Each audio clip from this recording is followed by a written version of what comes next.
Good morning, friends. My name is Deepak Sharma from Arya College of Engineering and Information Technology, and today we discuss about the important parameters regarding centrifugal pump like cavitation, priming, and minimum starting speed of centrifugal pump. So first we discuss about the cavitation. If the pressure at any point in a suction side of a centrifugal pump falls below the vapor pressure, then the water starts boiling, forming saturated vapor bubbles.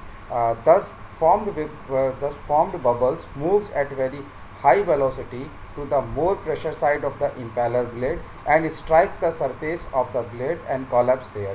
In this way, as the pressure further decreases, more bubbles will form and collapse on the surface of the blades, physically enables to erosion and pitting, forming a cavities on the plates.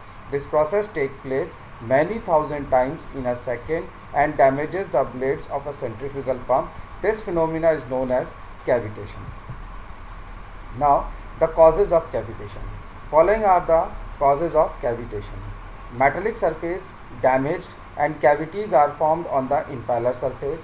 Considerable noise and vibrations are produced due to the sudden collapse of vapor bubbles. Efficiency of the machine reduces. Now the steps to avoid the cavitation. Following steps should be taken to avoid the cavitations.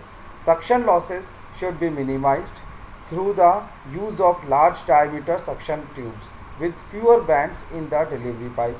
Pressure of the fluid flow in any part of the system should not fall below the vapor pressure. Impeller should be made of better cavitation resistance material like aluminum, bronze, stainless steel, etc. Priming. Priming is the process of removing the air present in the suction pipe and the impeller casing. To remove the air, the suction pipe, casing of the pump and portion of the delivery pipe are completely filled with water before starting the pump. If the pump is running with air, it develops the head in meters of air. If the pump is running with water, the head produced is in terms of meters of water, but as the density of air is very low, the head generated in terms of equivalent of weight, equivalent of water is negligible.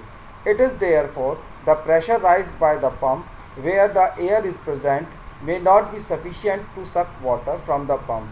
To eliminate this difficulty, the pump is to be primed with water properly before start. Minimum starting speed.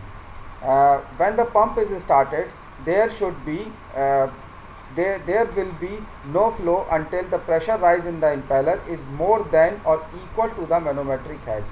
In other words, we can say that the centrifugal head should be greater than the manometric head.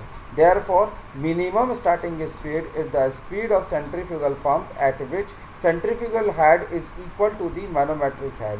For minimum starting speed condition, centrifugal head is equal to the manometric head as shown by the equation number 1. Now replace the value of U2 and U1 by pi dn by 60 in equation number 2 and by rearranging we get the equation number 3. Similarly, after again rearranging, we get the equation number 4 and 5, and finally by the 4 and 5 we get the value of minimum starting speed as shown by the equation number 6, which is n minimum is equals to 120 and mechanical efficiency VU2 divided by pi d2 1 minus d1 square by d2 square. Now we discuss about slip and slip coefficient in centrifugal pump. In deriving the Euler's equation, it was assumed that the velocity and pressure distribution are uniform over the impeller cross section area. But in actual practice, this assumption is not correct because the velocity and pressure are not in uniform over an impeller cross section area as shown in the figure. Due to uneven pressure distribution and hence the velocity distribution, the tangential component of the velocity reduces, thus head developed by the machine is always less than the developed at the ideal condition. Thus, slip may be defined as the phenomena observed in centrifugal machines due to uneven pressure distribution and velocity distribution, which results in the reduction of tangential component of the velocity, or we can say it well velocity. The figure shows the velocity and pressure distribution over impeller and also show the slip phenomena in the centrifugal pump. If Vu2 dash is the tangential component of the velocity without slip and Vu2 is the tangential component of the velocity with slip, then slip S is the the ratio of ideal head with slip to the Euler's head without slip is called the slip coefficient mu, as shown by the equation number 7.